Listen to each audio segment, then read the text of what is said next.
Spriti and welcome back to your channel Short World. Today I am going to cover 3.5 of class 10 chapter 3. कुछ questions है जिनमें बच्चों ने doubt दिखाए थे, तो उन्हीं क्वेश्चंस को मैं कवर करने की कोशिश कर रही हूँ। तो आज आपका जो हमारे पास क्वेश्चन है वो ये है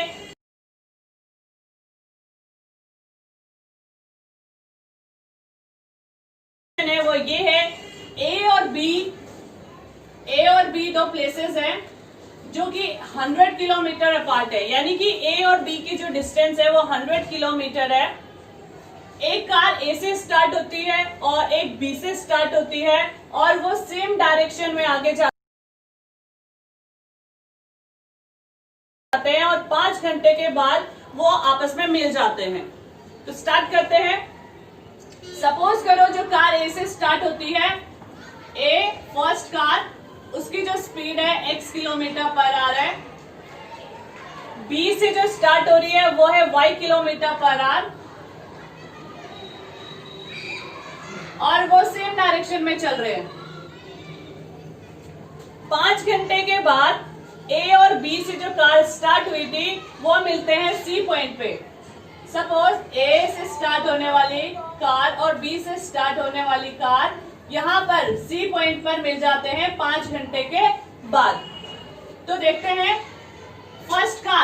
जो फर्स्ट कार है उसने कितना डिस्टेंस कवर किया। डिस्टेंस कवर्ड, कितना डिस्टेंस कवर करा। Distance is equal to speed into time. Distance is equal to speed into time. तो इसकी स्पीड थी x किलोमीटर पर आवर और यहां तक पहुंचने में उसने लिए 5 घंटे। तो यहाँ पर हमारे पास हो जाएगा 5 इंटू एक्स। तो ए कार ने, जो फर्स्ट कार है, उसने 5x किलोमीटर जो है कवर किया।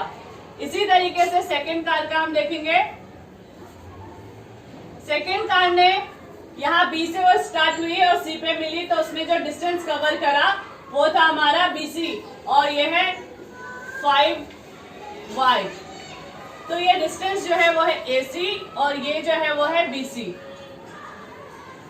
AC minus BC is equal to AB। अगर मैं देखूं AC minus BC is equal to AB, यहां से देखिए ये A से लेकर C तक, A से C तक मैं BC को माइनस कर देती हूँ तो ये मेरे पास बचेगा AB। तो AC आपके पास आ गया 5x, BC आपका है 5y और ये है AB 100 किलोमीटर।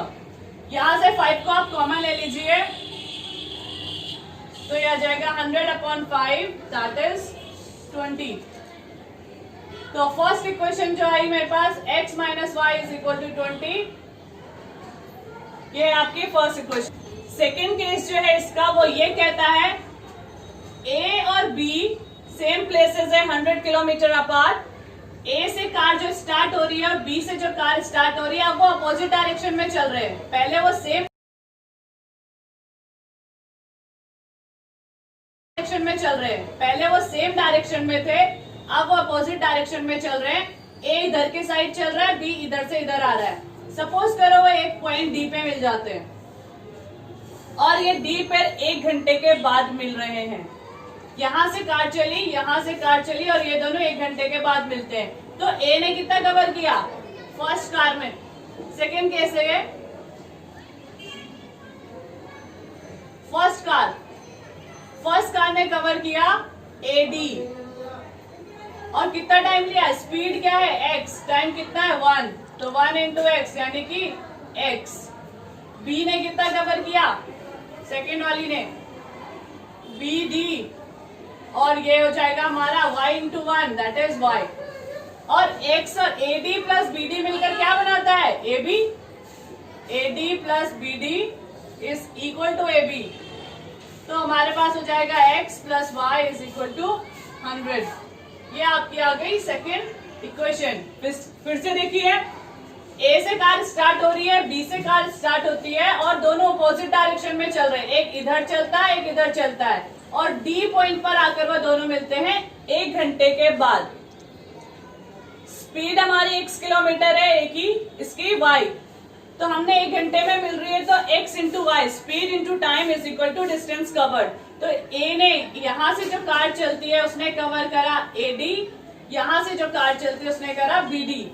इसकी स्पीड है x इंटू टाइम यानी कि 1 आवर दैट इज x, और BD में आ जाएगा y into 1 that is y, और इन दोनों को मिलाकर हमारा बनता है AB दैट इज 100 किलोमीटर। हमारे पास x minus y equal to 20, second आया x plus y equal to 100। यहाँ पर हमें दोनों को इक्वल करने की जरूरत नहीं है क्योंकि दोनों पहले से इक्वल है। y का साइन चेंज है, 1 प्लस 1 माइनस में, तो हम इसको काट देंगे, यहाँ पे कैंसिल आउट हो जाएगा।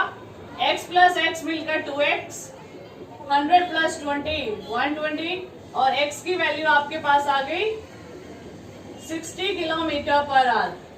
जो A से जो फर्स्ट कार चल रही है उसकी स्पीड है 60 किलोमीटर पर आवर, और Y से जो चलती है ये हो जाएगा y is equal to 100 minus 60 that is 40 kilometre per hour. Clear?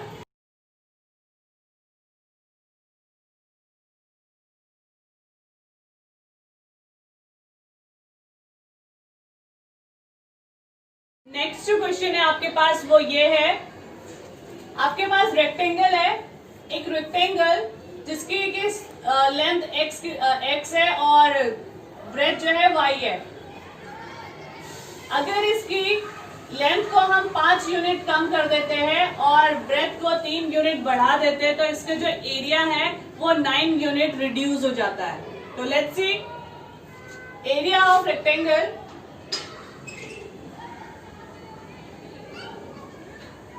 Area of rectangle होता है हमारा L into B, L into B यानी कि x इंटू वाई हो जाएगा। इक्वेशन 1 ले लेती हूँ।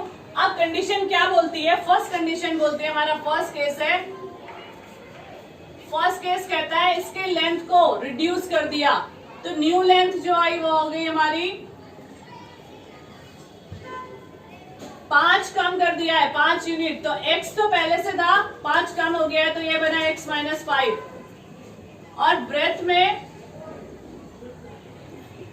3 यूनिट बढ़ा दी है तो ये हो गया x प्लस 3। तो अब नई एरिया क्या होगा? नया एरिया होगा आपका x minus 5 into y plus 3। कितना कम हो गया? जो नया एरिया है पुराने एरिया से 9 यूनिट कम हो गया है, तो ये हो जाएगा आपका एक्स वाई माइनस 9। इसको मल्टीप्लाई कर लेंगे, x into y plus 3x minus 5y minus 15 is equal to x y minus 9। X y को जब हम इस साइड लेके आएंगे तो ये माइनस में आएगा और ये दोनों कैंसिल आउट हो जाएंगे, तो मैं इसको यहीं पे कैंसिल आउट कर रही हूँ। आपके पास बचा 3x माइनस 5y, और ये 15 जब इधर जाता है लेफ्ट राइट हैंड साइड तो पॉजिटिव में आ जाएगा, पॉजिटिव 15 माइनस 9, 15 माइनस 9 आपका आ जाएगा 6। तो ये आपके पास इक्वेशन बनी first, 3x minus 5y is equal to 6। क्या फिर से देखिए हमने क्या किया, हमारे पास जो रेक्टेंगल था उसकी लेंथ थी x और ब्रेथ था y। कंडीशन हमें बोलती है कि हमने उसकी लेंथ को 5 यूनिट कम कर दिया है, तो नई लेंथ जो होगी वो हो जाएगी 5 x माइनस 5, और नई ब्रेथ जो हो जाएगी y प्लस 3। अब एरिया क्या होगा? लेंथ इंटू ब्रेथ, तो x minus 5 into y plus 3, और ऐसा करने पे एरिया में कमी जो आई है वो है 9 यूनिट, तो पुराने वाले एरिया से हमने 9 को माइनस कर दिया। इसको सॉल्व कर लेंगे, आपके पास ये इक्वेशन फर्स्ट आ जाएगी। सेकेंड कंडीशन जो है, सेकेंड कंडीशन हमें ये बोलती है अब एरिया लेंथ को 3 यूनिट बढ़ा दिया गया है और ब्रेथ को 2 यूनिट बढ़ा दिया गया है, तो नया जो हमारे पास नई लेंथ जो आई, न्यू लेंथ x प्लस 3 और न्यू ब्रेथ जो होगी वो हो जाएगी हमारे पास y प्लस 2। तो एरिया क्या बनेगा? Area is equal to x plus 3 multiply y plus 2, और हमारे पास जो चेंजेस आए वो ये थे, जो एरिया था उसमें 67 यूनिट बढ़ गया है, तो ये हो जाएगा xy प्लस 67, इसको मल्टीप्लाई कर लेंगे फिर से, xy plus 2x plus 3y plus 6 is equal to xy plus 67। फिर से जब xy पॉजिटिव है इस साइड लेके जाऊंगी तो माइनस में आएगा और ये दोनों कैंसिल आउट हो जाएंगे। यहाँ से आपके पास बचा 2x प्लस 3y, 6 यहाँ पर जाएगा तो 67 minus 6 that is 2x plus 3y is equal to 61। ये इक्वेशन 2 आपके पास आ गई। आपके पास फर्स्ट इक्वेशन आ गई है, सेकेंड इक्वेशन आ गई है। आप इसे सॉल्व करेंगे तो 3x माइनस 5y और यहाँ पे 2x प्लस 3y है। फर्स्ट वाली इक्वेशन को मैं मल्टीप्लाई कर लेती हूँ 2 से और इसको मल्टीप्लाई कर लेते हैं 3 से, तो वो बनेगा हमारे पास 2 3 जा 6 माइनस 10y इक्वल टू 12। ये इक्वेशन 3 आ गई है। 6x plus 9y equal to 3 1 जा 3 और 3 6 जा 18। ये आ गई आपकी इक्वेशन 4। अब आप इन दोनों को सॉल्व करेंगे, 3 और 4 को सॉल्व करूंगी तो ये आ जाएगा, क्योंकि देखो 6 और 6 दोनों पॉजिटिव है तो साइन चेंज कर लेंगे, माइनस, ये प्लस है तो माइनस, ये भी प्लस है माइनस, ये दोनों आपस में कैंसिल आउट, 10 और 9 19 और यहाँ पर ये बनेगा 3 माइनस 2 1, 8 माइनस 1 7 और ये 171 आपका आ जाएगा। तो y की वैल्यू आ गई 171 अपॉन माइनस 19, माइनस से माइनस कैंसिल, 19 9 जा 171। तो y की वैल्यू आपके पास आई 9, तो आप x भी निकाल लेंगे। फर्स्ट इक्वेशन में रखते हैं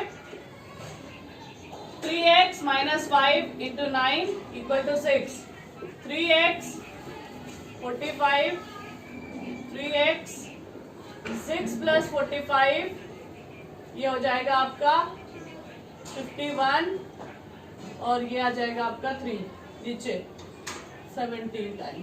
तो x आपका आ गया, लेंथ आपकी आ गई 17 और y आपका आ गया, ब्रेथ आपकी आ गई 9। तो रेक्टेंगल में हमने देखा क्या, जो x और y जो हमारा लेंथ एंड ब्रेथ था उसको जब हमने इंक्रीज किया और डिक्रीज किया तो किस तरह से एरिया में चेंजेस आते हैं। सो गाइस, आई होप आज का टॉपिक आपको समझ में आया होगा। तो किसी भी क्वेरी के लिए आप हमें डीएम कर सकते हैं या फिर कमेंट बॉक्स में कमेंट कर सकते हैं। इसी तरीके से हमारे साथ बने रहिए और देखते रहिए शॉर्ट फॉल। Thank you.